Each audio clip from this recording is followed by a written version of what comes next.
안녕하십니까. 법무사 유병태입니다. 오랜만에 인사를 드립니다. 몇 번이나 이 보이스피싱에 대해서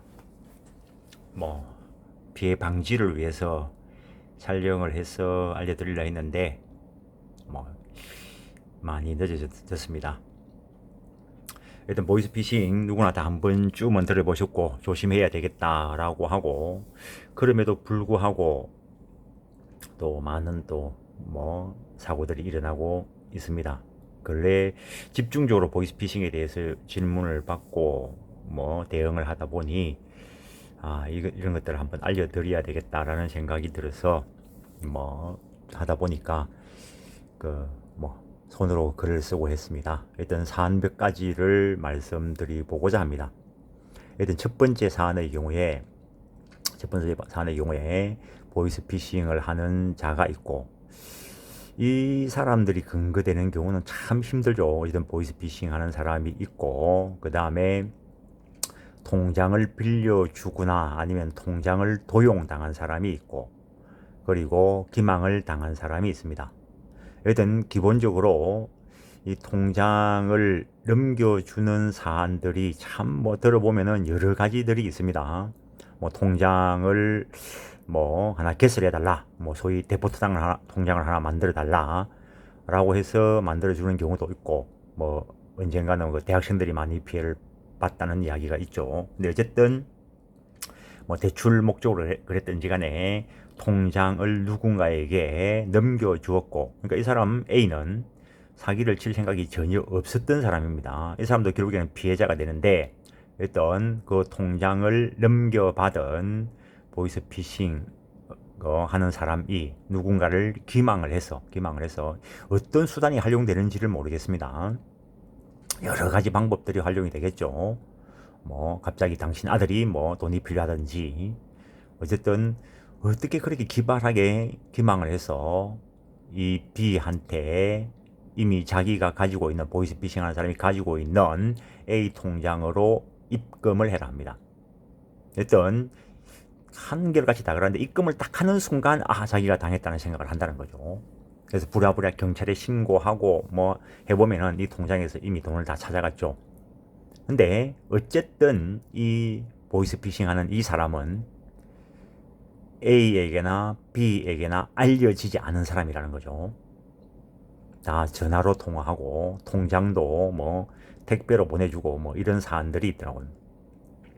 그래서 B가 이 입금을 하고 난 뒤에 어쨌든 이 보이스피싱 한 사람하고 이 A를 B가 형사 고소를 합니다. 주로 일어난 사건들을 보면은 당연히 사기죄로 고소를 하겠지만, 그때 이 보이스피싱 한 사람이나 A가 공모를 했다면은, 함께 공모해 가지고 했다면은 사기가 되겠지만, 근데 이 A도 피해자라는 거죠. 피해자. 조금 전에 둘이서 공모한 정황은 없다 했습니다. 어떤 연유에 의해서 통장을 하여튼 빌려주든지 하여튼 이 사람이 빌려 쓰게 되었다는 거죠. 그래서 범죄에 활용될 걸 모르고 빌려준 거죠. 통장을 만들어주든지. 그래서 이 보이스피싱 한 사람은 돈을 가지고 이미 다른 데 가고 없는 거고, 그때 B가 이 보이스피싱 한 사람과 A를 형사 고소를 했을 때, 이 보이스피싱 한 사람은 거의 밝혀지지 않고 이 통장 명의자 이 A만 어쨌든 밝혀진다는 거죠. 그랬을 때 공모한 정황이 있으면은 A는 사기죄로 처벌을 받을 거고, 공모한 정황이 없다면은 A는 형사적으로는 무혐의 처분을 받는 경우도 있습니다. 하여튼 처벌받은 경우도 들어봤고, 그리고 무혐의 처분이 내려진 이거는 제가 관여한 사실이 있습니다. 그래서 무혐의 처분이 됐을 때 형사 책임은 없지만 민사적 책임을 진다는 거죠. 그래서 B가 A를 상대로 해서 금전 반환 청구의 소를 제기를 합니다. 금전 반환 청구의 소를 제기를 하면은, 이 경우에 A가 고의나 과실이 고의가 없다면은 이 A와 B의 과실을 상계해서 A도 한 50% 정도 피해를 보고 B도 한 50% 피해를 보는 그런 정도로 이 사건이 일단락되는 걸 봤습니다. 어쨌든 통장을 모르는 사람한테 절대로 빌려주면 안 된다는 거죠. 아는 사람한테도 빌려주면 안 됩니다. 통장을. 뭐 예전부터 있었던 사건 중에 뭐 한 거는 이 V 위치에 있는 이 사람이 이웃 사람인데 자기가 파산을 당해가지고 통장을 개설하지 못하니까 너 통장 좀 빌려 쓰자 라고 하고, 그리고 이 V 위치에 있는 사람이 친구인 B한테 돈을 빌리면서 내가 이래 가지고 계좌가 없으니까 옆에 사람 거 빌리니까 통장 계좌를 빌리니까 그쪽을 입금해 달라고 합니다. 그리고 나면 이 사람 연락이 안 되죠. 그럼 B는 그때 가서 부득불 A를 상대로 해서 반환 청구의 소를 제기하는 수도 있습니다. 일단 그런 경우가 있고, 그 다음에 두 번째 사안의 경우에는 이 보이스피싱 하는 사람이 누군가의 통장 번호를 알아냅니다. 통장 번호를 알아내고, 뭐 물론 이때 뭐 통장 번호를 가르쳐 주면은 내가 이 당신이 뭐 대출을 저금리로 대출할 수 있도록 내가 뭐 주선을 하겠다 이렇게 나서는 사람들이 많은 모양입니다. 그러면은 뭐 돈이 급하게 필요한 사람은 저금리로 뭐 빌려준다는 거기에 혹해서 통장 번호를 가르쳐 주고, 그리고 또 이 사람은 이 보이스피싱 하는 이 사람은 누군가를 기망을 해서 그 통장 번호로 입금을 하게 합니다. 근데 이때는 통장을 A가 가지고 있습니다. A가 가지고 있는데 그때 보이스피싱 한 사람이 이 뭐 은행과 거래한 내역이 있어야 되기 때문에, 그러니까 누군가로부터 입금이 될 거다. 그러면은 내가 보내는 사람한테 현금으로 전달해 주라. 그러니까 이 사람은 자기 통장에 입금된 걸 뽑아가지고 현금으로 전달을 해주니까 뭐 거래관계를 만들기 위해서 그렇다라고 하니까 뭐 의뢰이 뭐 그래도 되는갑다 라고 생각을 하고 현금을 전달해 주는데, 근데 주로 이 A가 이 XYZ 이 사람들의 인적사항을 정확하게 파악을 해야 되는데 하여튼 귀신에 홀려서 그런 거 파악한 거 없이 그냥 심부름 왔다라고 하고 이렇게 통화를 하면서, 저 보이스피싱 하는 사람과 통화를 하면서 주도 되는가 물어보고 주도 된다라고 이야기하면 그냥 의심 없이 준다는 거죠. 그리고 이 사람이 딱 사라지고 난 순간 아차 당했구나 한다는 거죠. 그때부터는 또 이 보이스피싱 하는 사람하고 연락도 안 되는 거죠.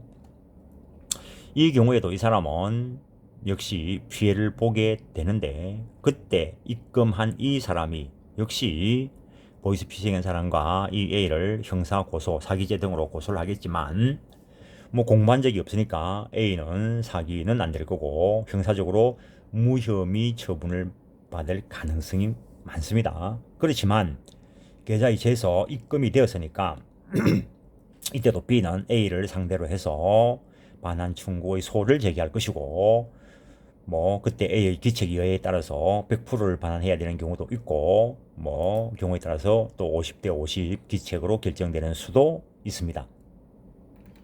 그다음에 세 번째 사안의 경우에 이것도 현실적으로 참 주변에서 일어난 사건인데, 이 A라는 사람이 전당포를 영업을 하고 있는데 누군가가 와서 물건을 맡기면서 돈을 빌려 간다는 거죠. 돈을 빌려가면서 돈을 갚기 위해서 계좌 이체할 전당포 영업주의 통장 번호를 알아간다는 거죠.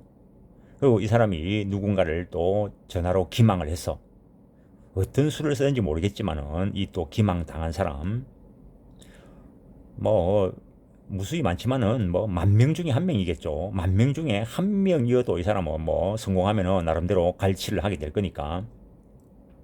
그래서 하는데 이번에는 입금을 할 때 어떻게 기망을 했는지, 입금을 할 때 이 B의 이름으로 입금하는 게 아니고 보이스피싱 한 사람의 이름으로 입금해라고 한다는 거죠. 그래서 A 통장에 이제 입금되도록 합니다. 그러면은 이때 이 사람은 이미 현금 받아간 거, 그게 빌려간 건데 결국에는 이런 식으로 변제한 게 되죠. A가 볼 때는 V가 입금한 거니까 돈을 받았다고 생각하는 거죠. 입금되는 그 순간에 딱 와가지고 맡겨놓은 물건도 가져간다는 거죠. 그때 물론 이 A는 전당포를 영업하니까 이 V의 인적사항 등을 다 뭐 확인했겠죠. 주민등록증 이런 것도 사진도 찍었을 수도 있고, 그렇다 하더라도 이미 그게 도용된 거니까 또 이 사람은 또 찾을 길이 없는 거죠. 그랬을 때 이 B가 A한테 역시 반환 청구의 소를 제기해 올 텐데, 이때 A는 B로부터 입금된 사실을 몰랐습니다. 당연히 이 V가 입금한 건 줄 알고 한 것이기 때문에 이 경우에 이 A는 민사적으로도 책임을 벗어날 수도 있습니다. 물론 그 과정 중에 뭐 V의 주민등록 그게 도용되었다 하더라도 그런 걸 확인하지 않았다는 기책이 있으면은 또 기책 정도에 따라서 과실 비율에 따라서 피해액이 정해지겠지만, 이 경우에는 B가 100% 손해를 입어야 되는 경우도 있습니다. 이런 경우도 있고, 그 다음에 앞에 두 번째 사안하고 비슷한 사안입니다. 이거 두 번째 사안하고 비슷한 사안인데, 두 번째 사안의 경우에는 조금 더 구체적으로 이야기를 하면은, 이 A가 택배 회사에, 그냥 더 엄격하게 이야기하면은 실버 택배라는 게 있는 모양입니다. 이거는 그 공익법무사 활동을 하면서 상담을 받은 건데 참 뭐 애처로운 사항이었는데, 연세를 드셔가지고 실버 택배 뭐 전철로 이래 물건 전달하는 분 있죠. 그걸 하기 위해서 뭐 취업을 했는데, 그때도 뭐 인터넷으로 하고 전화로 하고 이런 식으로 내가 취업을 했다는 거죠. 그래서 이 사람을 본 적이 없습니다. V를 본 적이 없습니다. 그런데 심부름을 하고 나면은 통장으로 심부름 값을 받아야 되니까 통장 번호를 달라 해서 한 3개쯤을 가르쳐 줬답니다. 몇 번 심부름하고 나니까 한 번 심부름 한 값 뭐 3만 원 들어오고 뭐 이래 했다는 거죠. 그러던 중에 어느 날 B라는 사람으로부터 현금이 그 계좌이체로 역시 입금이 됐다는 거죠. 물론 이 V가 기망을 한 건데, V가 기망을 한 건데 현금으로 몇 천만 원이 입금이 됐다는 거죠. 그때 V한테 전화가 와가지고, 이거 현금 심부름 하는 거니까 그걸 그 입금된 걸 현금으로 찾아서 내가 보내는 사람한테 전달해주라 라고 해가지고, 요때 이 XYZ의 인적사항을 정확하게 조사하지도 않고 현금을 뽑아준 겁니다. 그래서 이 경우에 이 사람은 완전히 형사적으로 처벌받았습니다. 형사적으로 처벌받고 B의 반환 청구의 소에 대해서 패소 판결도 받았는데, 물론 뭐 자기가 가진 돈이 한 푼도 없어가지고 뭐 이행하지 못한 것은 변론으로 하고, 이때는 A가 다 책임을 부담을 했습니다. 그 다음에 네 번째 경우가 어찌 보면 더 자주 일어나는 상황인데, 이 사람은 갑자기 돈이 필요한데 시중은행에서는 자기 신용도를 가지고 그 대출을 뭐 받을 수 없는 상황이었답니다. 그러던 중에 뭐 대출업체를 인터넷으로 알아보니까 전화번호가 있어가지고 통화를 했는데 자기 스스로 그냥 목매다른 거죠. 어찌 보면은. 그래서 그러면 그렇게 그런 신용도가 낮아가 대출이 안 되는 것 같으면 신용도를 높여야 되는데, 그러면 그 통장에 거래 내역이 있어야 된다. 지금부터 내가 뭐 여러 사람으로부터 입금을 시킬 테니까 그걸 현금으로 찾아달라, 이렇게 접근한다는 거죠. 뭐 아니야 다를까 현금이 차곡차곡 입금됐는데, 뭐 이 경우에는 거의 1억 정도가 입금이 됐습니다. 현실적으로 일어난 사건입니다. 근데 그거 1억을 현금으로 착 찾아가지고 뭐 부들부들 떨리는 심정으로 현금을 찾아가지고 이거를 역시 심부름 온 사람한테 전달해 줬는데, 이 사람들의 인적 사항도 제대로 파악하지 않았고, 역시 돈을 딱 전달하는 그 순간 당했다라고 생각을 했다는 거죠. 그래서 딱 전달하고 나서 이제 이 V한테 전화를 하니까 그때부터는 전화 통화도 안 되고, 그 며칠이 있으니까 입금한 사람들이 형사 고소를 하고 A의 통장을 정지시켜 놓고 형사 고소함으로써 지금 이제 정지되게 해놨습니다. 가압류까지 안 하더라도 저런 경우에 B 입장에서 바로 가압류도 들어올 수 있습니다. 그래서 형사 고소된 상태이고, 이 경우에 역시 이 사람이 이 XY한테 전달한 이 정황을 정확하게 입증을 못 해내면은 B한테 전부를 반환해야 되는 문제가 발생을 할 것이고, 뭐 경우에 따라서는 역시 A, B 간의 어떤 귀책에 따라서 역시 5대5 손해를 뭐 부담하게 될 겁니다. 어떤 현재 진행 중인 사건인데, 이 경우에 V를 찾아서 체포하게 된다면은, 형사적으로 민사적으로 다 책임을 물을 수 있겠지만 거의 안 잡힌다는 거죠, 이 사람은. 거의. 그래서 결국에는 드러나 있는 이 A가 책임을 져야 되는 경우가 허다하다는 겁니다.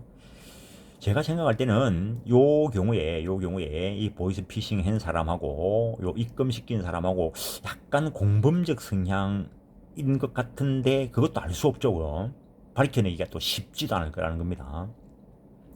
여튼 뭐 거의 비슷하지만 약간씩은 다르죠. 보이스피싱 하는 사람이 참 사람을 참 잘 이용하는 것 같습니다.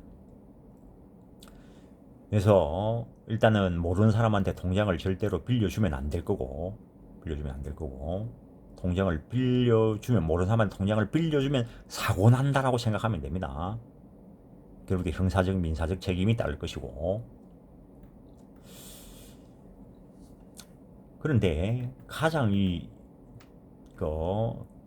좀 어찌 보면 좀 끔찍한 사건이 이 세 번째 사건이라고 보는데, 많은 사람들, 전당포 영업주뿐만 아니고 모든 영업을 하는 사람들, 뭐 변호사도 마찬가지고 법무사도 마찬가지고 공인중개사, 노무사, 행정사 다 마찬가지일 겁니다.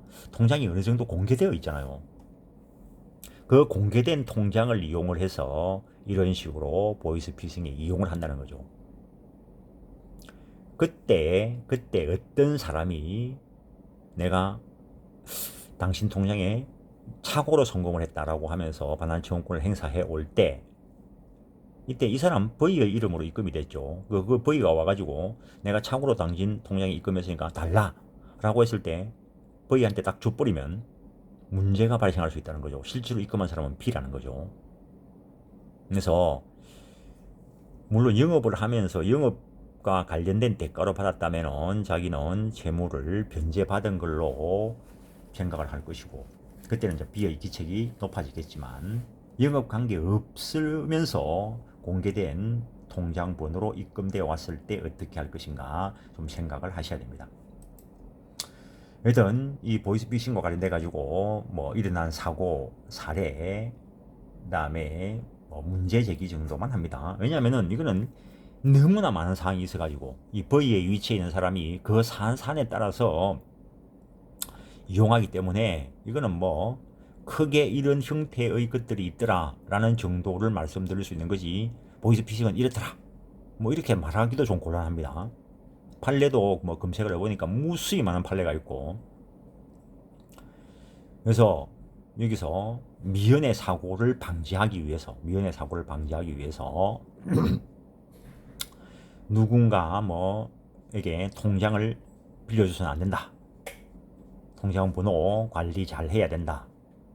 그리고 모르는 사람이 뭐 어떤 통장으로 돈을 입금해라 라고 한다면은 일단 조심을 해야 된다. 그냥 전화 끊는 게 낫겠죠.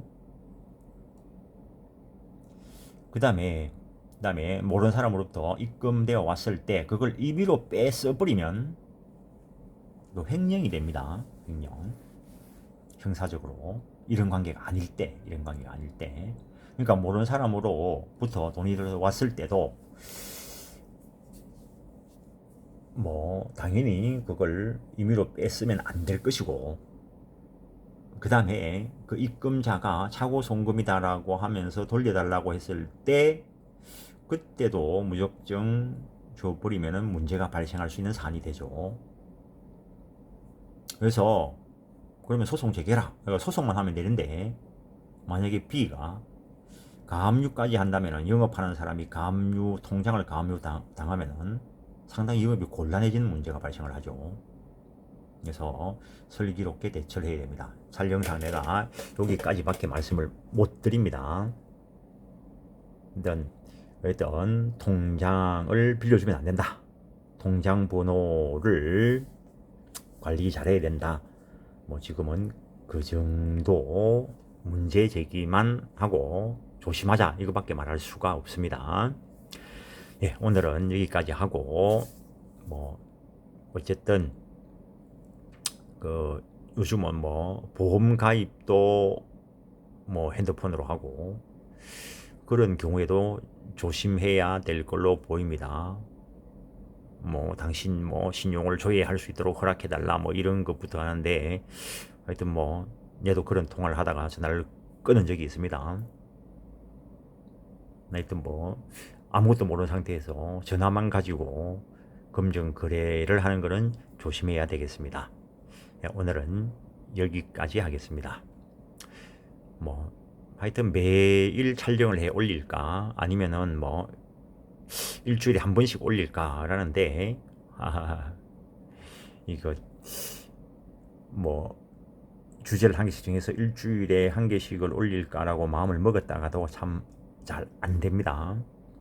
하여튼 그래도 구독해 주시는 분들이 있어가지고 올려야 되겠다라고 생각은 하고 있습니다. 올린다면 어떻게 올릴까 그것도 구상 중에 있습니다. 예, 오늘은 많이 길었습니다. 예, 마치겠습니다. 감사합니다.